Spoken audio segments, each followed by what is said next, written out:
இயேசுவின் குடும்பம் ஒன்று உண்டு, அன்பு நிறைந்திடும் இடம் உண்டு. இயேசுவின் குடும்பம் ஒன்று உண்டு, அன்பு நிறைந்திடும் இடம் உண்டு.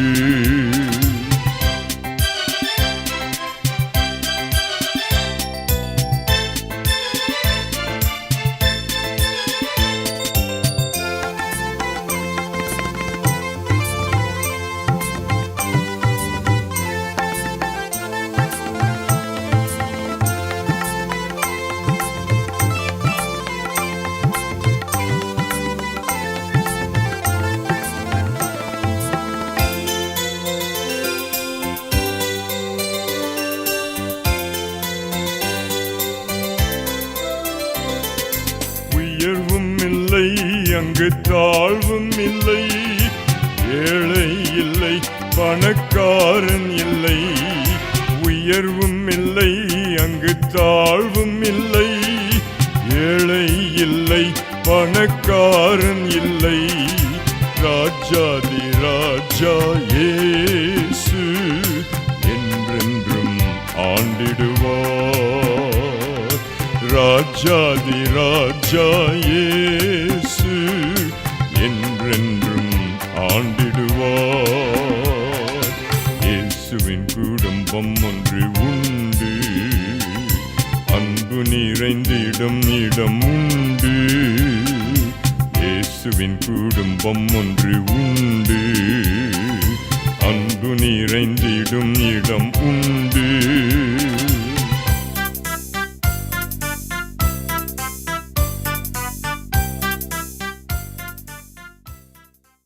Praise the Lord. கர்த்தருடைய மகா பரிசுத்த நாமத்திற்கு ஸ்தோத்திரமும் துதியும் கனமும் மகிமையும் என்றென்றைக்கும் உண்டாவதாக. அருள்நாதர் ஆண்டவர் இயேசு கிறிஸ்துவின் உயிர்த்தெழுந்த திருநாமத்தினாலே இந்த வார்த்தையின் வல்லமை என்கிற நிகழ்வை தொடர்ந்து பார்க்கிறதான தேவனுடைய பிள்ளைகளாகிய அனைவரையும் நிறைவான சந்தோஷத்தோடு கூட வாழ்த்தி வரவேற்கிறோம். கர்த்தர் நல்லவர். இந்த புதிய ஆண்டில், இந்த 2026ஆம் ஆண்டில் ஒரு மாதத்தை நாம் கர்த்தருடைய கிருபையினால் வெற்றிகரமாக நாம் கடந்து வர கர்த்தர் நமக்கு உதவி செய்து கொண்டிருக்கிறார். இந்த ஜெயம் தரும் தேவனுடைய கரத்தை பலமாய் பற்றி கொண்டு மீதமுள்ள மாதங்களையும் நாட்களையும் கூட நாம் விசுவாசத்தோடும் தேவனுக்கேற்ற பரிசுத்தத்தோடும் அவர் கரத்தில் ஒப்பு கொடுத்து அவருடைய கிருபைகளை பெற்று வாழ தேவன் நம் அனைவருக்கும் உதவி செய்வாராக. அவருக்கே சகல துதிகன மகிமை உண்டாகட்டும். பிரியமான ஆண்டவருடைய பிள்ளைகளே, இதுவரைக்கும் இந்த மாதத்தில் 4 செய்திகளை கேட்டிருக்கிறோம். நாளும் நம்ம எப்படிப்பட்ட ஒரு ஆயத்தத்தோடு தேவனோடு கூட இணைந்து புதிய ஆண்டுக்குள் பிரவேசித்து நாம் நன்மைகளை பெற்றுக்கொள்ளலாம் என்கிற ஆலோசனையில் ஒரு 4 செய்திகளை இதற்கு முன்பதாக நாம் கேட்டிருக்கிறோம். ஆனால் இந்த நாளில் நான் ஆண்டவரோடு கூட அதிகமாக ஜெபித்த போது, ஆண்டவருடைய சமூகத்தில் கேட்டபோது நான் நிறைய காரியங்களை யோசித்து பார்த்து கொண்டே இருந்தேன். எதுவுமே ஆண்டவர் எனக்கு அதில் ஒரு திருப்தியை தரலை. ஆனால் திடீரென்று இன்றைக்கு மத்தியான வேளையில் ஆண்டவர் நீங்கள் பேசாமல் நான் எப்படி போய் அந்த சத்தியத்தை பிள்ளைகளோடு பேச முடியும் என்று சொல்லும்போது, கர்த்தர் திடீரென்று என்னுடைய உள்ளத்தின் ஆழத்தில் அவர் நேசிப்பது கர்த்தருடைய பிள்ளைகளுடைய குடும்பத்தை நான் நேசிக்கிறேன் என்று சொன்னார். தனி நபரை மாத்திரமல்ல, முழு குடும்பத்தை, கணவன் மனைவி பிள்ளைகள் ஆகிய ஒருவேளை பேரப்பிள்ளைகள் ஆகிய அந்த முழு குடும்பத்தையும் ஆண்டவர் அதிகமாக நேசிக்கிறார். கர்த்தர் அதிகமாக நேசிக்கக்கூடிய ஒரு பகுதி உண்டானால் அது கிறிஸ்தவ குடும்பங்கள். இந்த எல்லா கிறிஸ்தவ குடும்பங்களும் தேவனால் நன்மைகளை பெற்று ஆசீர்வாதத்தை பெற்று பரிசுத்தமாய் வாழ்கிற இன்னும் ஒரு அடுத்த குடும்பம் திருச்சபை. ஆகவே இதனுடைய ஆசீர்வாதம் எங்கே ஆரம்பிக்கிறது? குடும்பத்திலிருந்து தான் ஆரம்பிக்கிறது. பிரியமான ஆண்டவருடைய பிள்ளைகளே, குடும்பத்தை குறித்து ஒரு அருமையான வார்த்தை உண்டு. The family is the 5th gospel என்று சொல்லி, அதாவது குடும்பமானது 5வது நற்செய்தி நூல் என்று. ஏனென்றால் வேத புஸ்தகத்திலே மத்தேயு, மார்க்கு, லூக்கா, யோவான் ஆகிய 4 நற்செய்தி புத்தகங்கள் இருக்கிறது. மற்றவையெல்லாம் கடிதங்கள். ஆனால் அந்த 4 புத்தகங்கள், நல்ல நற்செய்தி புத்தகங்கள் முடிந்த உடனேயே 5வது ஒரு புத்தகம் இருக்குமானால் அது ஒரு கிறிஸ்தவ குடும்பம். அது நடைமுறையிலே இங்கே வாழ்ந்து இயேசு கிறிஸ்து வெளிப்படுத்தி காண்பிக்கிற ஒரு அழகான குடும்பத்திற்கு பெயர் 5th gospel book என்று சொல்லி நாம் அதை உலகத்திலே பேசிக்கொள்கிறார்கள். பிரியமான ஆண்டவருடைய பிள்ளைகளே, நம்முடைய நடக்கைகளை பார்த்து இல்லையா, அவர் வேதம் உலக மனிதர்கள் சொல்வதை போல அவர் actions and reactions speaks louder than அவர் வாய்ஸ் என்று சொல்லி, அதாவது நம்முடைய செய்கைகளையும் நம்முடைய எதிர்பார்ப்புகளையும் நம்முடைய செயல்களை நம்முடைய சத்தத்தை விட, நம்முடைய குரலை விட, நம்முடைய ஆலோசனையை விட அதிக உரத்த சத்தமாக பேசிக்கொண்டிருக்கிறது. மற்றவர்கள் நம்மை கவனிக்கிறாங்க, குடும்பங்களை மற்ற உலக ஜனங்கள் கவனிக்கிறார்கள். இவர்கள் எப்படி, இவருடைய பிள்ளைகள், கணவன், மனைவி இவர்களெல்லாம் எப்படி இருக்கிறார்கள் என்பதை மற்றவர்கள் கவனிக்கிறார்கள். ஆகவே நாம் அந்த 5வது நற்செய்தி புத்தகமாக இந்த குடும்பங்கள் வாழ வேண்டும் என்பது தேவனுடைய அருமையான சித்தம். அதன் அடிப்படையில் இந்த நாளிலே, இந்த வருடத்தின் 5வது செய்தியாக இந்த முதல் மாதத்திலே குடும்பங்களை குறித்து ஒரு நல்ல ஒரு செய்தியை ஆண்டவருடைய கரத்திலே தேவன் பேச எனக்கு ஆலோசனை சொன்னார். அதன் அடிப்படையில் உங்களோடு கூட இந்த நாளிலே ஒரு சில ஆலோசனைகளை நான் உங்களுக்கு சொல்லும்படியாக என் உள்ளத்திலே பரிசுத்த ஆவியானவர் ஏவினதன் வார்த்தைகளை உங்களுக்கு சொல்ல நான் ஆசைப்படுகிறேன். பிரியமான ஆண்டவருடைய பிள்ளைகளே, முதலாவதாக உங்கள் குடும்பங்களிலே ஒருவேளை ரட்சிக்கப்படாத கணவன், ஒருவேளை பிள்ளைகள், அதாவது கீழ்ப்படியாத பிள்ளைகள் எல்லாரும் காணப்படலாம். ஆனால் இந்த முதலாவது இந்த அருமையான நாளிலிருந்தே, மாதங்களிலிருந்தே நீங்கள் ஒரு விசுவாச வார்த்தையை சொல்லி சொல்லி சொல்லி ஜெபித்து பிசாசை உங்கள் குடும்பத்தை விட்டு துரத்தி தேவனுடைய விசுவாசத்தின் வார்த்தையின் மூலமாக நாம் இந்த அருமையான தேவனுடைய கிருபைகளை பெற்றுக்கொள்ள வேண்டும். அது எந்த வார்த்தையை நாம் சொல்ல வேண்டும் என்று சொன்னால், யோசுவாவின் புஸ்தகத்தில் 24வது அதிகாரத்தில் 15வது வசனத்தின் பின்பகுதியில் யோசுவா ஒரு அருமையான வார்த்தை சொல்கிறார். நானும் என் வீட்டாருமோ வென்றால் கர்த்தரையே சேவிப்போம் என்று ஒரு உறுதியை சொல்கிறார். நானும் என் வீட்டாரும் என்றால், as for me and my household we will serve the Lord. அதாவது நாங்கள் தேவனுக்கு சாட்சியாய் வாழ்வதே ஒரு சேவை தான். ஆண்டவருக்காக நம்ம உண்மை முத்தமாக மற்றவருடைய கண்களுக்கு முன்பதாக நாம் ஒரு நல்ல கிறிஸ்தவ வாழ்க்கை வாழ்வதே ஒரு பெரிய சேவை தான், ஒரு சமுதாய சேவை மாதிரி தான். ஆகவே நாங்கள் அப்படி வாழ்வோம் என்று யோசுவா சொல்கிறார். இது 2 காரியங்களாக நீங்கள் எடுத்துக்கொள்ளலாம். ஒன்று, இதை நீங்கள் உங்களுடைய வாக்குத்தத்தமாகிய விசுவாசமாகவும் எடுத்துக்கொள்ளலாம். 2வதாக, ஏதாவது குடும்பத்தில் கணவன், பிள்ளைகள் மனம் திரும்பாத பட்சத்தில் மனச்சோர்வு இருக்குமானால் இந்த வார்த்தை நீங்கள் தேவ சமூகத்தில் விசுவாச அறிக்கையாக சொல்லலாம். எப்படி? நிச்சயமாக நாங்கள் தேவனை சேவிப்போம். இன்றைக்கு என் பிள்ளை ஒருவேளை, கணவன் ஒருவேளை மனம் திரும்பாமல் இருக்கலாம், ஆனால் நிச்சயமாக இந்த ஆண்டிலே அவர்களும் சேர்ந்து இணைந்தாங்க குடும்பமாக கர்த்தரை சேவிப்போம் என்ற ஒரு விசுவாசத்தை உங்களுக்குள் உருவாக்கி கொள்ள வேண்டும் என்று சொல்லி ஆண்டவர் சொல்கிறார். பிரியமான ஆண்டவருடைய பிள்ளைகளே, இதே வார்த்தையை ஏசாயா ரொம்ப அருமையாக சொல்லுவார். ஏனென்றால் ஏசாயா ஒரு நல்ல ஒரு தீர்க்கதரிசி, அவருடைய மனைவி ஒரு தீர்க்கதரிசினி என்றெல்லாம் சொல்லி நான் வேத புஸ்தகத்தில் வாசிக்கிறோம். ஏசாயா தீர்க்கதரிசியின் புஸ்தகத்தில் 8ஆம் அதிகாரத்தில் 18வது வசனத்தை வாசிக்கும் போது ஏசாயா சொல்கிறார், இதோ நானும் கர்த்தர் எனக்கு கொடுத்த பிள்ளைகளும் சீயோன் பர்வதத்தில் வாசமாக இருக்கிற சேனைகளின் கர்த்தராலே இஸ்ரவேலிலே அடையாளங்களாகவும் அற்புதங்களாகவும் இருக்கிறோம் என்று சொல்லி ஏசாயா ஒரு சாட்சியை சொல்கிறார். ஏசாயாவை பொறுத்த வரைக்கும் நீங்கள் அவருடைய வாழ்க்கையை திரும்பி பார்ப்பீர்களானால், ஏசாயாவுடைய வாழ்க்கையில் ஏசாயா திருமணமானவர், ஏசாயாவுடைய மனைவி ஒரு தீர்க்கதரிசினி. விசேஷமாக வேதத்தில் வாசித்து பார்க்கும்போது ஏசாயா அது 8ஆம் அதிகாரத்தில் 3வது வசனத்தை வாசித்து பார்க்கும்போது, நான் தீர்க்கதரிசி ஆனவளை சேர்ந்தபோது அவள் கர்ப்பவதியாகி ஒரு குமாரனை பெற்றாள் என்று சொல்லி ஒரு வேதத்தை. அப்படியானால் அவருடைய மனைவி ஒரு தீர்க்கதரிசினி என்று வேதம் சொல்கிறது. தீர்க்கதரிசினி பெற்ற மகனுடைய பெயர் மாகேர் சாலால் அஷ்பாஸ் என்று சொல்லி அது ஏசாயா 8ஆம் அதிகாரத்தில் 1வது வசனத்தில் இருக்கிறது. ஆகவே முழு குடும்பமாக ஏசாயா கர்த்தருக்கு சாட்சியாய் வாழ்ந்தவர். அவர் ஒரு தீர்க்கதரிசி, அவருடைய மனைவி ஒரு தீர்க்கதரிசினி, பிள்ளைகளை அதே வாழ்க்கை வளர்த்திருக்கிறார். அந்த ஏசாயா தான் சொல்கிறார், அந்த 8ஆம் அதிகாரம் 18வது வசனத்தில் வேதம் சொல்கிறது, இதோ நானும் கர்த்தர் எனக்கு கொடுத்த பிள்ளைகளும் சீயோன் பர்வதத்திலே வாசமாக இருக்கிற சேனைகளின் கர்த்தராலே இஸ்ரவேலில் அடையாளம் அற்புதங்களாகவும் நாங்கள் இருக்கிறோம் என்று சொல்லி அவர் ஒரு உறுதியான ஒரு சாட்சியம். இதே காரியத்தை இந்த ஆண்டிலே உங்களுடைய குடும்பத்தில் செய்ய தேவன் காத்து கொண்டிருக்கிறார், தேவன் ஆசையாக இருக்கிறார். அதை நாம் விசுவாசத்தோடு கூட சுதந்திரத்துக் கொள்ள வேண்டும். யோசுவா சொன்னதே போல நானும் என் வீட்டாருமோ வென்றால், இந்த ஏசாயா சொன்னதே போல நானும் கர்த்தர் எனக்கு தந்த பிள்ளைகளும் நாங்கள் எல்லாரும் இந்த ஆண்டிலே தேவனுடைய சாட்சியின் குடும்பமாக வாழ கர்த்தர் எங்களை அன்போடு கூட அழைக்கிறார் என்ற ஒரு நல்ல உறுதியான மன எண்ணத்தோடு இந்த வருடத்தை நீங்கள் ஆரம்பிக்க வேண்டும். விசுவாசத்தோடு ஆரம்பிக்க வேண்டும். ஜெபத்தில் பிள்ளைகளை தேவகத்தில் ஒப்புக் கொடுத்து நீங்கள் ஆரம்பிக்க வேண்டும். தேவன் பெரிய காரியங்களை உங்கள் குடும்பங்களில் செய்ய கர்த்தர் காத்து கொண்டிருக்கிறார். பிரியமான ஆண்டவருடைய பிள்ளைகளே, இந்த அருமையான காரியங்களை நம்ம வேத புஸ்தகத்தில் வாசித்து பார்க்கும்போது, முதலாவது அருமையான ஒரு நல்ல ஒரு வார்த்தை எபேசியர்கள் நிருபத்தை நாம் திருப்பிக் கொள்கிறோம். அதில் குடும்பங்களை குறித்து அவர் பேசும்போது ஒரு நல்ல ஒரு வார்த்தை சொல்வதை நாம் வேத புஸ்தகத்தில் வாசிக்க முடியும் இல்லையா? எபேசியர் 5ஆம் அதிகாரம் 22வது வசனம் நல்லா கவனிப்பாருங்க. முதல்ல எபேசியர் 5ஆம் அதிகாரத்தில் 22வது வசனத்தை வாசிக்கும் போது, மனைவிகளே கர்த்தருக்கு கீழ்ப்படுகிறது போல உங்கள் சொந்த புருஷருக்கு கீழ்ப்படியுங்கள் என்று சொல்லி வேதம் சொல்கிறது. அப்படியானால் நல்ல கவனிங்க, முதலாவது மனைவி செய்ய வேண்டிய காரியம் கீழ்ப்படியுங்கள் என்று சொன்னால் அவர் சொல்வதற்கெல்லாம் நீ ஆமா போடணும்னு சொல்லல. ஆண்டவர் என்ன சொல்றாருனாக்கா, submit your self to your husband, அதாவது உன்னை உன் கணவனுக்கு நீ அர்ப்பணித்து விடு என்று சொல்லி கர்த்தர் ஆலோசனை சொல்கிறார். ஏன் என்று சொன்னால், நீங்கள் 1 பேதுரு 3ஆம் அதிகாரம் 1வது வசனத்தை வாசித்து பாருங்க. இங்கேயும் அந்தப்படி மனைவிகளே உங்கள் சொந்த புருஷருக்கு கீழ்ப்படிந்திருங்கள் என்று சொல்கிறார். இந்த எபேசியர் 5:22, 1 பேதுரு 3:1 ரெண்டுலையும் புருஷருக்கு கீழ்ப்படிந்திருங்கள் என்று ஒரு நல்ல ஒரு வார்த்தையை சொல்கிறார். Submit your self to your own husband. நான் இந்த வேத புஸ்தகத்தை தியானித்து பார்க்கும்போது இந்த எபேசியர் 5:22 சரி, வேதத்திலே விசேஷமாக கொலோசையர் 3ஆம் அதிகாரம் 18வது வசனத்தை வாசிக்கும் போது அங்கேயும் சரி, முதலாவது பாருங்கள், கொலோசையர் 3:18 மனைவிகளே கர்த்தருக்கு ஏற்படும்படி புருஷர் கீழ்ப்படியுங்கள் என்று சொல்லி, அதன் பிறகுதான் பாருங்க எபேசியர் 5 அடுத்து 22 மனைவிகளேன்னு சொன்ன பிறகு 25 புருஷர்கள்னு சொல்கிறார்.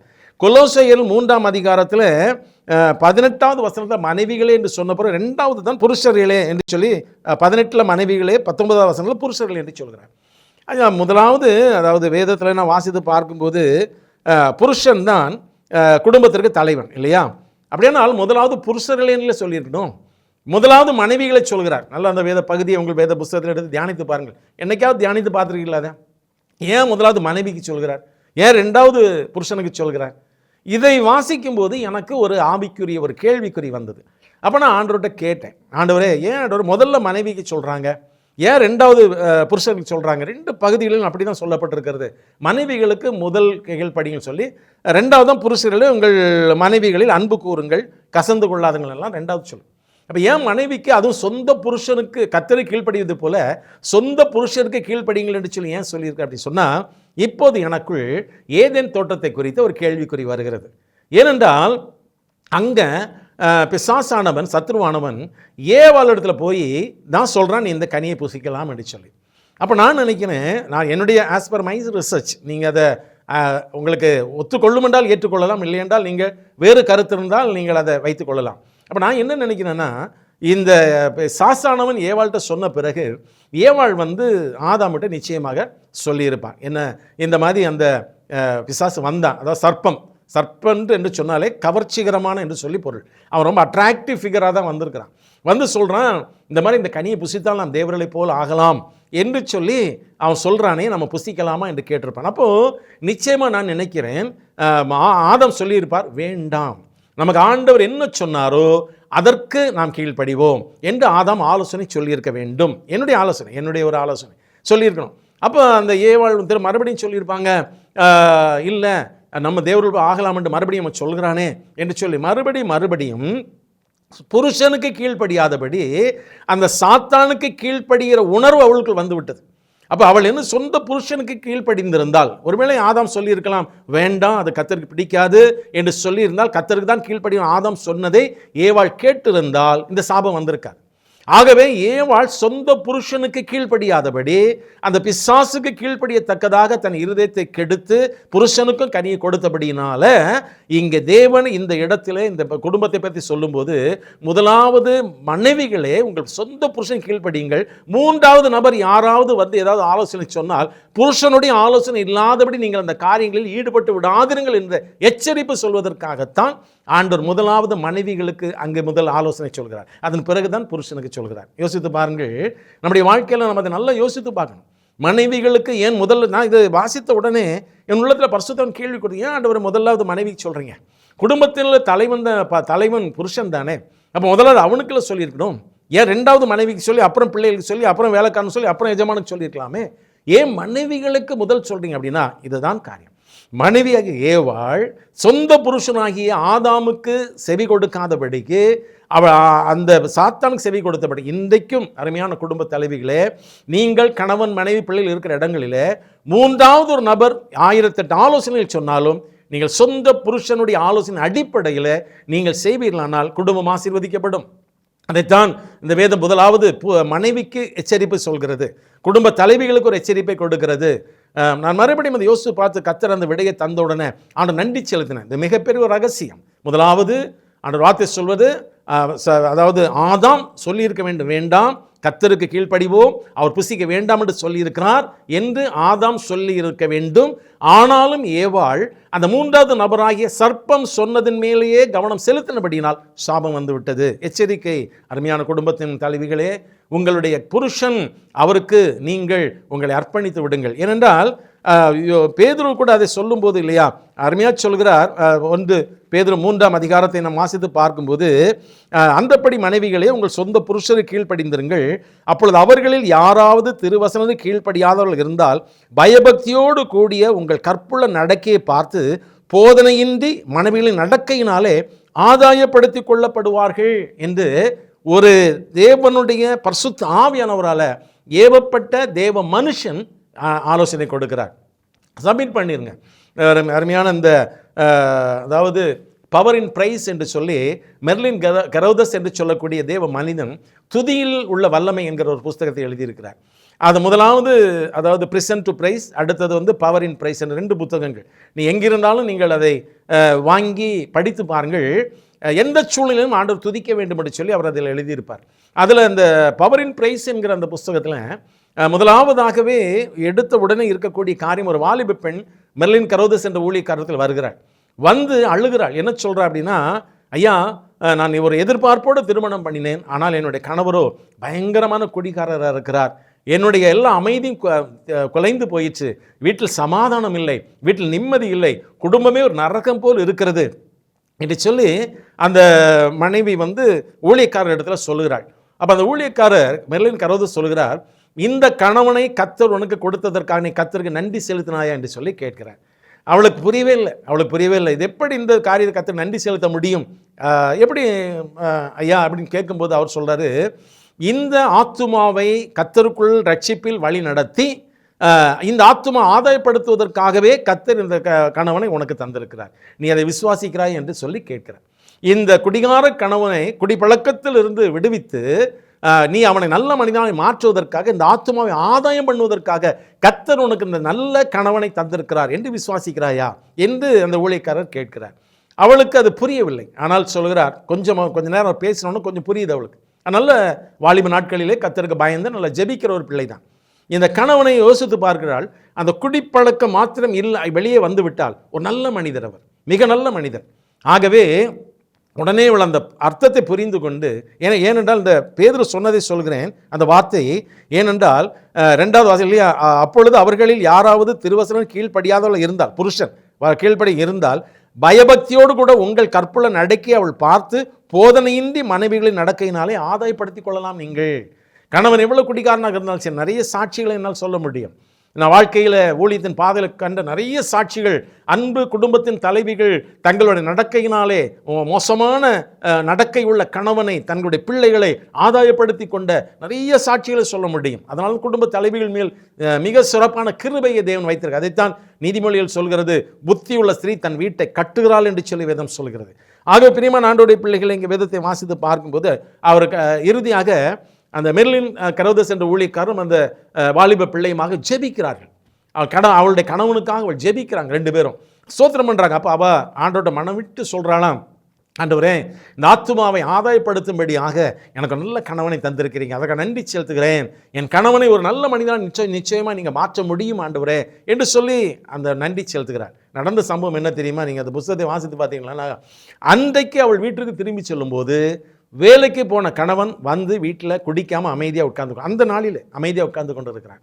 அவள் ஒன்றுமே கேட்கல, அவள் அருமையாய் உபசரித்தாள், ஒரு கிளாஸ் அருமையான காஃபி போட்டு கொடுத்தா. அந்த மாதிரி கேட்டார், எங்கே போனாலும் ப்ரேயருக்கு போயிட்டு வந்தேன்னு சொல்கிறான். உடனே அவரே சொல்கிறாராம், அவர் சொல்கிறாராம், அன்பு மனைவியே, இன்றைக்கி நான் வழக்கம் போல் நான் அந்த மது கடைக்கு போனேன், ஆனால் கிட்ட போகும்போதே எனக்குள்ளாக ஒரு வெறுப்பு உண்டானதை பார்க்குறேன். ஒரு மாதிரி இது கிட்ட போகும்போதே எனக்கு ஒரு வாமிட்டிங் சிம்டம், ஒரு வாந்தி வருவதை போன்ற ஒரு உணர்வு ஏற்பட்டது. நான் வேண்டாம்னு சொல்லி கொஞ்சம் தூரம் திரும்பி வந்தேன். கொஞ்சம் தூரம் வந்தோன்னு அந்த உணர்வு நின்று போயிட்டு மறுபடியும் போனேன். கிட்ட போகும்போது அதே மாதிரி பழையபடியான உணர்வு வந்தது. ஒரு தீர்மானம் பண்ணினேன், வேண்டாம், அதை விட்டு விடலாம் என்று சொல்லி வீட்டுக்கு உட்கார்ந்து கொண்டிருக்கிறேன். மனதில் ஒரு பெரிய சமாதானமாக இருக்கிறது. விட்டு விடலாமா, நிரந்தரமாக விட்டு விடலாமா என்று நினைக்கிறேன் என்று அந்த நாளிலே சொன்னாராம். நல்லா கவனித்து பாருங்கள் பிரியமான ஆண்டவருடைய பிள்ளைகளே, குடும்பத்தில் உங்கள் பிள்ளைகள் மனம் திரும்பவில்லையா, உங்களுடைய வாழ்க்கை துணைவர் மனம் திரும்பவில்லையா? யாராவது பிள்ளைகள் மூலமாக நீங்கள் இன்றும் மன வருத்தத்தோடு கூட இருக்கிறீர்களா? உங்கள் பிள்ளைகள் இன்னும் சரியான மோட்ச பாதைகளை வராதபடிக்கு உலகத்தில் வாழ்ந்து கொண்டிருக்கிறார்களா? உன் முழங்கால் அதை சரிப்படுத்த முடியும், உன் குடும்பத்தை சரிப்படுத்த முடியும். இதோ இந்த அருமையான ஏசாயா சொன்னதை போல நானும் கர்த்தருக்கு தந்த பிள்ளைகளும் என்று சொல்லி சொல்கிறாரே. பிரியமான ஆண்டோடைய பிள்ளைகளே, அது மாத்திரமல்ல, ஏசாயா 54:13 ஏசாயா சொல்லும்போது சொல்கிறார் இல்லையா, உன் பிள்ளைகள் எல்லாரும் கர்த்தரால் போதிக்கப்பட்டிருப்பார்கள், உன் பிள்ளைகளோட சமாதானம் உனக்கு பெரிதாக இருக்கும் என்று சொல்கிறார் இல்லையா. அதே அனுபவத்தை உங்களுக்கு கொடுக்க தேவன் காத்திருக்கிறார். அவர் குடும்பத்தை அதிகமாக நேசிக்கிற ஒரு அருமையான தேவன். அவருக்கு தேவை குடும்பங்கள் தான், அவருக்கு தேவை குடும்பம். ஏற்கனவே சொன்னதை போல a Christian family is the 5th gospel. இந்த உலகத்தில் 5வது சுவிசேஷ புத்தகம் ஒரு கிறிஸ்தவ குடும்பம். அந்த குடும்பத்தை மற்றவர்கள் கவனிக்கிறார்கள். பிரியமான ஆண்டவருடைய பிள்ளைகளே, ஆகவே இந்த நாளிலே வேதம் சொல்லுவதைப் போல ஆண்டவர் உங்களை ஒரு 5வது ஒரு காஸ்பலாக உருவாக்க தேவன் விரும்புகிறார். இந்த ஆண்டிலே ஒருவேளை நான் இன்றைக்கு சொல்கிறேன், இது முதல் ஆண்டின் இறுதி செய்தி, 5வது செய்தியாக உங்களோடு கூட பகிர்ந்து கொள்ள கர்த்தர் எனக்கு அந்த கிருபையை தந்திருக்கிறார். அதில் ஆண்டவர் மிக தெளிவாய் சொல்கிறார், இந்த ஆண்டிலே, இந்த 2026ஆம் ஆண்டிலே இந்த குடும்பத்தில் மனம் திரும்பாதவர்கள் மூலமாக வேதனையோடு கூட இருக்கிற பிள்ளைகளோடு இருக்கிற கணவனோடு இருக்கிற மனைவியோடு இருக்கிற எந்த குடும்பமாக இருந்தாலும் சரி, இந்த ஆண்டிலே நான் அவர்களை யோசுவா சொன்னதை போல நானும் என் வீட்டாருமோ வென்றால் நாங்கள் கர்த்தரையே சேவிப்போம், கர்த்தரை சேவிக்கிற குடும்பமாக இருப்போம் என்று நீங்கள் சாட்சி சொல்லி அறிக்கையிட்டு ஜெபிக்கும் பட்சத்திலே தேவன் உன்னுடைய அறிக்கையின்படியாகவே, தேவன் உன்னுடைய வாயிலிருந்து புறப்பட்டு வரக்கூடிய விசுவாச வார்த்தையின்படியாகவே உங்கள் குடும்பத்தை ரட்சிப்பின் அனுபவத்திற்குள் நடத்தி, உங்கள் குடும்பத்தில் இருக்கிற அத்தனை பேரும் தேவன் தம்முடைய சொந்த ரத்தத்தினால் கழுவி பரிசுத்தப்படுத்தி மிகப்பெரிய ஜனங்களுக்கு முன்பதாக மிகப்பெரிய சாட்சியாக உங்களை நிறுத்த ஆண்டவர் வாஞ்சை உள்ளவராக இந்த வார்த்தை உங்களுக்கு நேராக கர்த்தர் அனுப்பி கொண்டிருக்கிறார். நீங்கள் அதை விசுவாசிக்க முடியுமா? விசுவாசிக்கிறீர்களா? ஒருவேளை இந்த செய்தியை கேட்டுக்கொண்டிருக்கும் போதே ஒருவேளை கணவனுக்காக அல்லது குடும்பத்தில் யாராவது பிள்ளைகளுக்காக நீங்கள் இனிமேல் அவருடைய ரட்சிப்பு அவ்வளவுதான் என்று நீங்கள் நம்பிக்கை அற்ற நிலைமையில் காணப்படுவீர்களானால் உங்கள் இருதயத்தை மாற்றிக்கொள்ளுங்கள்.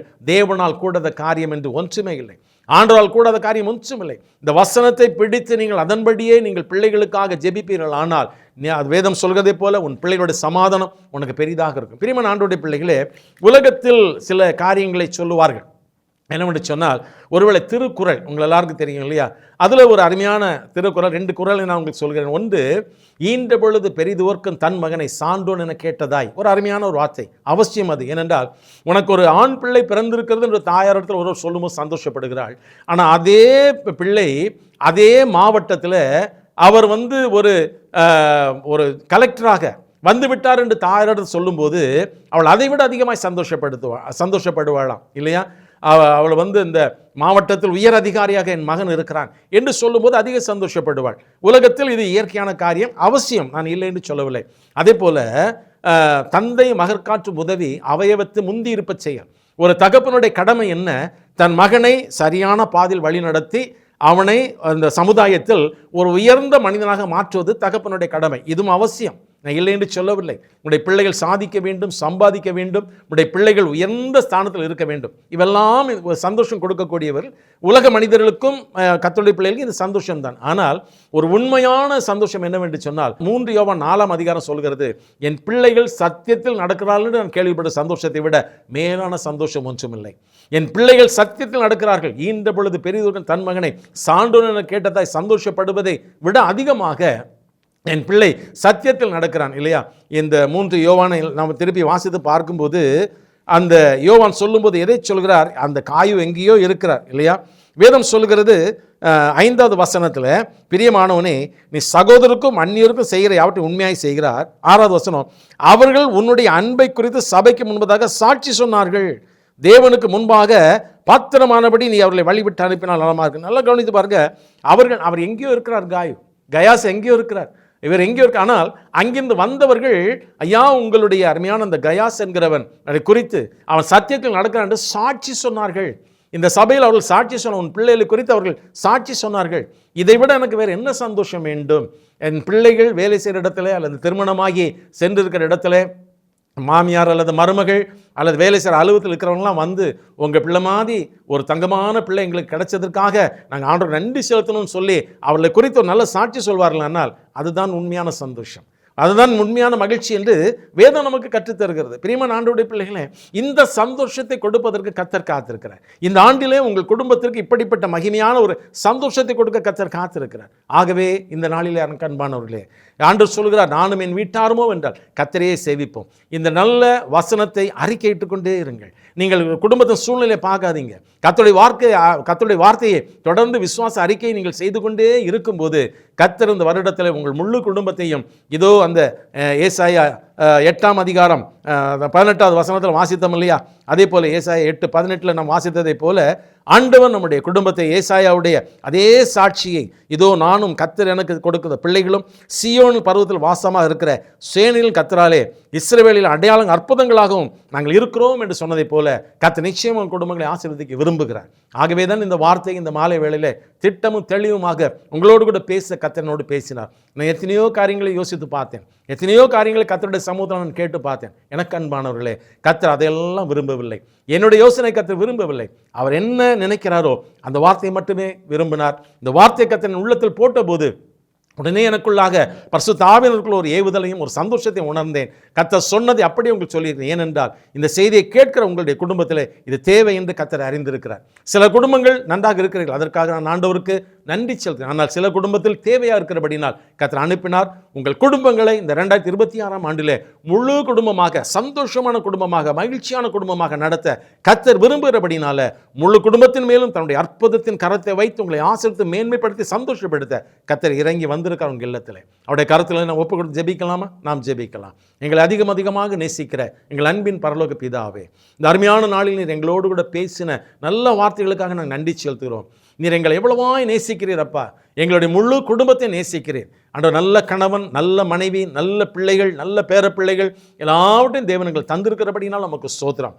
ஒருவேளை ஏதாவது குடும்பங்களிலே இவர்கள் யாராவது ஒருவர் குடும்பத்தின் சமாதானத்தை குலைக்கத்தக்கதாக அந்த பிள்ளைகளை சத்துரு தன் கையில் எடுத்து குடும்பத்தை குழப்பி சமாதானத்தை குழப்பி கொண்டிருப்பானால் இந்த நல்ல மாலை வேளையிலே இயேசுவின் உயிர்த்தெழுந்த நாமத்தினாலே அப்படிப்பட்ட குடும்பத்தில் குழப்பங்களை மனவேதனை கொண்டு வர சகல சத்துருவின் வல்லமைகளையும் அந்த குடும்பங்களிட்டு வெளியேறி போகட்டும் என்று கட்டளை கொடுக்கிறேன். இந்த சத்தம் எந்தெந்த வீட்டுக்குள்ளாய் துணித்துக் கொண்டிருக்கிறதோ அந்த வீட்டுக்குள்ளாய் இனிமேல் எந்த இருளின் ஆதிக்கமும் செயல்படக்கூடாது என்று சொல்லி இயேசுவின் நாமத்தினால் எல்லாம் வெளியேறி போகட்டும் என்று கட்டளை கொடுக்கிறேன்.